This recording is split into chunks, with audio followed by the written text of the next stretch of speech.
నమస్తే ఫ్రెండ్స్, అందరూ ఎలా ఉన్నారు? బాగున్నారా? నేను మీ Soujanya. Welcome back to Maithri's kitchen.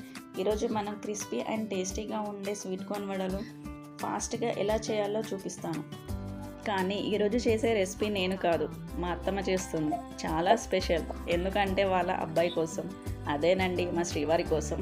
మరి ఎలా చేయాలో చూద్దామా? నేను ఇక్కడ 3 స్వీట్ కార్న్స్ తీసుకున్నాను. స్వీట్ కార్న్ ఫ్రెష్గా ఉన్నప్పుడే వడలు వేసుకోండి, అప్పుడైతేనే టేస్ట్ బాగుంటుంది. స్వీట్ కార్న్ ఒకేసారి కాకుండా కొంచెం కొంచెం మిక్సీలో పట్టుకోండి. చూడండి ఇలాగా. మిక్సీ జార్లో స్వీట్ కార్న్, ఇంకా చిన్నగా కట్ చేసుకున్న 4 మిరపకాయలు, కొంచెం అల్లం, 1 టేబుల్ స్పూన్ జీలకర్ర వేసి మిక్సీ పట్టండి. మరీ మెత్తగా కాకుండా అక్కడక్కడ స్వీట్ కార్న్స్ ఉండేలాగా మిక్సీ పట్టండి. అలాగైతేనే స్వీట్ కార్న్ వడలు క్రిస్పీగా వస్తాయి. మొత్తం స్వీట్ కార్న్ మిక్సీ పట్టాక గిన్నెలో వేసుకొని చిన్నగా కట్ చేసిన కొంచెం కరివేపాకు, చిన్నగా కట్ చేసుకున్న ఒక ఆనియన్, 1 స్పూన్ కారం,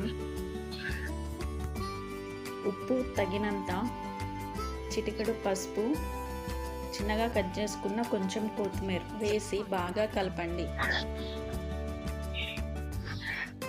లాస్ట్లో 1 కప్ బియ్యం పిండి వేసుకోండి. మొత్తం ఒకసారి బాగా కలపండి.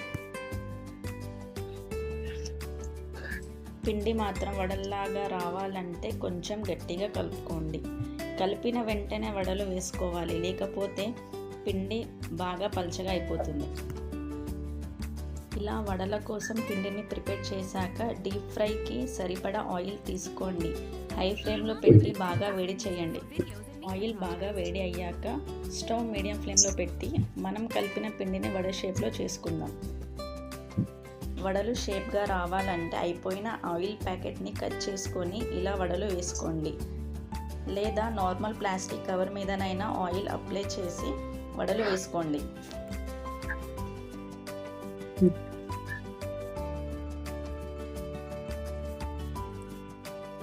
ఇలా చేసుకున్న వడలు వేడివేడి ఆయిల్లో ఒక్కొక్కటిగా వేసుకోండి.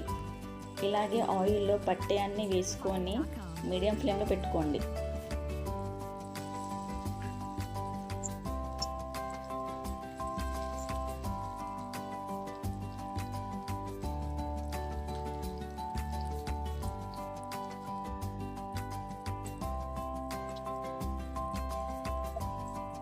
ఇలా కొంచెం ఫ్రై అయ్యాక ఒక్కొక్కటిగా మరోవైపు వేయండి.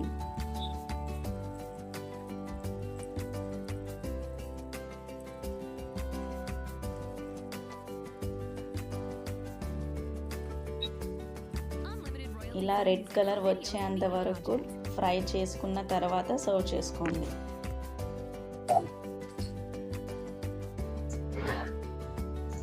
ఇలాంటి డెలిషియస్ ఫుడ్ మిస్ అవ్వకుండా ఉండాలంటే like, share and subscribe to Maithri's kitchen. Thank you for watching.